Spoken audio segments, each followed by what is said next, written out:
ದಕ್ಷಿಣ ಕನ್ನಡ ಜಿಲ್ಲೆಯ ಬಿಜೆಪಿ ಶಾಸಕರ ಕೆಲಸಗಳ ವಿಚಾರದಲ್ಲಿ ಆಡಳಿತಾತ್ಮಕ ಹಸ್ತಕ್ಷೇಪ ಕರ್ತವ್ಯದಲ್ಲಿ ಹಕ್ಕುಚ್ಯುತಿ ಮಾಡಲಾಗ್ತಾ ಇರುವುದನ್ನು ಖಂಡಿಸಿ ಸಂಸದ ಬಿಜೆಪಿ ರಾಜ್ಯಾಧ್ಯಕ್ಷ ನಳಿನ್ ಕುಮಾರ್ ಕಟೀಲ್ ಅವರ ಮುಂದಾಳತ್ವದಲ್ಲಿ ದಕ್ಷಿಣ ಕನ್ನಡ ಜಿಲ್ಲಾಧಿಕಾರಿಗಳ ಕಚೇರಿಯ ಪ್ರವೇಶ ದ್ವಾರದ ಬಳಿ ಧರಣಿ ಕುಳಿತು ಪ್ರತಿಭಟನೆ ನಡೆಸಿ ಜಿಲ್ಲಾಧಿಕಾರಿಗಳಿಗೆ ಮನವಿಯನ್ನ ಸಲ್ಲಿಸಲಾಯಿತು. ಮುಲ್ಕಿ ಮೂಡಬಿದಿರೆ ಕ್ಷೇತ್ರದ ಶಾಸಕ ಉಮ್ನಾಥ್ ಕೋಟ್ಯನ್ ಅವರ ಕ್ಷೇತ್ರ ವ್ಯಾಪ್ತಿಯ ಪಂಚಾಯತ್ ಉದ್ಘಾಟನೆ ವಿಚಾರಕ್ಕೆ ಸಂಬಂಧಪಟ್ಟಂತೆ ಉಂಟಾಗಿರುವಂತಹ ವಿವಾದ ಹಾಗೂ ಇಬ್ಬರು ಅಧಿಕಾರಿಗಳನ್ನು ಅಮಾನತು ಮಾಡಿರುವ ಕ್ರಮ, ಬಂಟ್ವಾಳ ಕ್ಷೇತ್ರ ಶಾಸಕ ರಾಜೇಶ್ ನಾಯ್ಕ್ ಅವರ ಕ್ಷೇತ್ರದಲ್ಲಿ ಕೂಡ ಆಡಳಿತದ ಹಸ್ತಕ್ಷೇಪ ಮಾಡಿರುವುದನ್ನ ಈ ಸಂದರ್ಭದಲ್ಲಿ ಖಂಡಿಸಲಾಯಿತು. ಹಳೆಯಂಗಡಿ ಚುನಾವಣೆಯ ಸಂದರ್ಭದಲ್ಲಿ ಅಡ್ಡಿಪಡಿಸಲಾಗಿದೆ. ಇರುವೈಲಿನಲ್ಲಿ ಜಿಲ್ಲಾಧಿಕಾರಿ ಕಚೇರಿಯ ನಿರ್ದೇಶನವನ್ನು ಗಾಳಿಗೆ ತೂರಲಾಗಿದೆ. ಶಾಸಕರಿಗೆ ಕರ್ತವ್ಯ ನಿರ್ವಹಣೆ ಮಾಡಲು ಬಿಡ್ತಾ ಇಲ್ಲ. ಯಾವುದೇ ಕಾರಣಕ್ಕೂ ಸರಿಯಾದ ಉತ್ತರ ಸಿಗ್ತಾ ಇಲ್ಲ. ತಕ್ಷಣ ಎಲ್ಲಾ ಅಧ್ವಾನಗಳಿಗೆ ಕಡಿವಾಣ ಹಾಕಬೇಕು ಎಂದು ಮಾಜಿ ಎಂಎಲ್ಸಿ ಜಿಲ್ಲಾಧಿಕಾರಿ ಮುಹಿಲ್ಲನ್ ಅವರ ಗಮನಕ್ಕೆ ತಂದರು. ಇದಕ್ಕೆ ಪ್ರತಿಕ್ರಿಯೆ ನೀಡಿದ ಜಿಲ್ಲಾಧಿಕಾರಿ ವಿವರಣೆ ನೀಡಿ, ಇರುವೈಲು ಕಾರ್ಯಕ್ರಮಕ್ಕೆ ಸಂಬಂಧಿಸಿದಂತೆ ಜಿಲ್ಲಾಧಿಕಾರಿ ಕಚೇರಿಯಿಂದ ಯಾವುದೇ ರೀತಿಯಲ್ಲೂ ಲಿಖಿತ ಆದೇಶ ನಾವು ನೀಡಿಲ್ಲ ಎಂದರು. ಅಮಾನತು ಮಾಡಿದವರನ್ನ ಮರು ನೇಮಕ ಮಾಡಲು ನಾನು ಕ್ರಮವನ್ನು ವಹಿಸುತ್ತೇನೆ ಎಂದು ಭರವಸೆ ನೀಡಿದರು.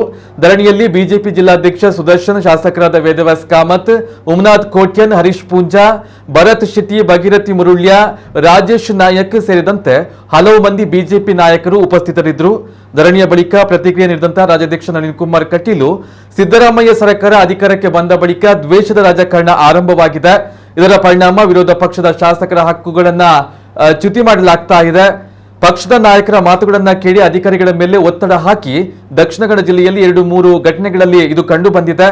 ಇರುವಲ್ಲು ಗ್ರಾಮ ಪಂಚಾಯತ್ ಉದ್ಘಾಟನೆ ಸಂದರ್ಭದಲ್ಲಿ ಇದು ನಡೆದಿದೆ.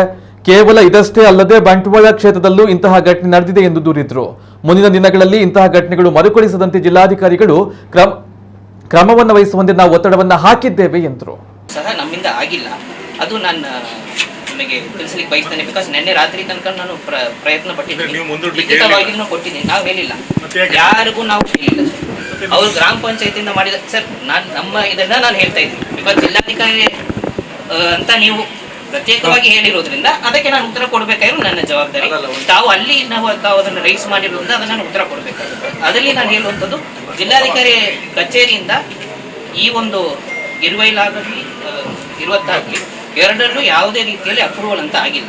ನಾವು ಲಿಖಿತವಾದ ಒಂದು ಆದೇಶವನ್ನು ಈಗ ಕೊಟ್ಟಿದ್ದೇನೆ ಸರ್.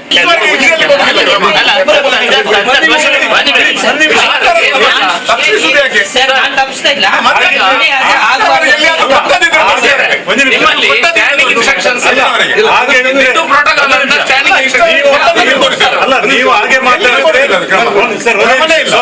ನೀವು ಹಾಗೆ ಮಾತಾಡಿದ್ರೆ ನಿಮಗೆ ಗೌರವ ಕೊಟ್ಟಿದ್ದೇವೆ ಡಿಸಿ ಅವರು ಅಂತ. ನೀವು ಆ ರೀತಿ ಮಾತಾಡಿದ್ರೆ ನಾವು ಮಾತಾಡೋ ರೀತಿ ಸಹ ಬೇರೆ ಇದೆ. ನೀವು ಈ ರೀತಿ ಮಾತಾಡಿದ್ರೆ ನಮ್ಮ ರೀತಿ ಬೇರೆ ಇದೆ, ನಮಗೆ ಗೊತ್ತಿದೆ. ನೀವು ಡಿಸಿ ಅವರು ನಿಮಗೆ ಗೌರವ ಕೊಡಬೇಕು, ನಾವು ಕಾನೂನು ಪ್ರಕಾರ ಹೋಗ್ಬೇಕು ಅಂತ ಹೇಳಿ ಮಾತ್ರ ನೀವು ಲಿಖಿತವಾಗಿ ಸೈನ್ ಮಾಡಿ ಕೊಟ್ಟಿಲ್ಲ ಅಂತ ಹೇಳಿದ್ರೆ ಡಿಸಿ ಆಫೀಸಿನಿಂದ ಕೊಂಡದ್ದು ಪ್ರೋಟೋಕಾಲ್ ಆಫೀಸರ್ ಪಂಚಾಯತ್ ಅಧ್ಯಕ್ಷರು ಪಿಡಿಒಗಳು ಬಂದು ಇಲ್ಲಿ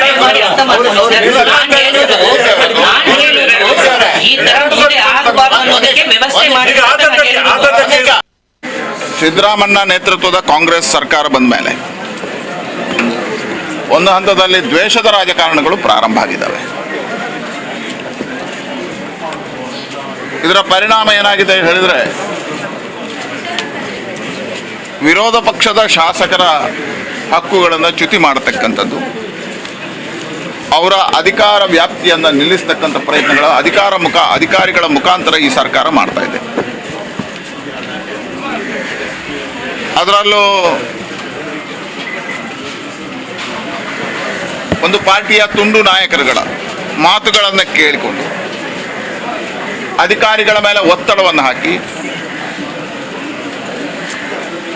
ಶಾಸಕರ ಹಕ್ಕುಗಳನ್ನು ಚ್ಯುತಿ ಮಾಡತಕ್ಕಂಥ ಪ್ರಯತ್ನಗಳು ನಡೀತಾ ಇದ್ದಾವೆ. ಅದರಲ್ಲಿ 2-3 ಘಟನೆಗಳು ದಕ್ಷಿಣ ಕನ್ನಡ ಜಿಲ್ಲೆಯಲ್ಲಿ ನಡೆದಿದ್ದಾವೆ.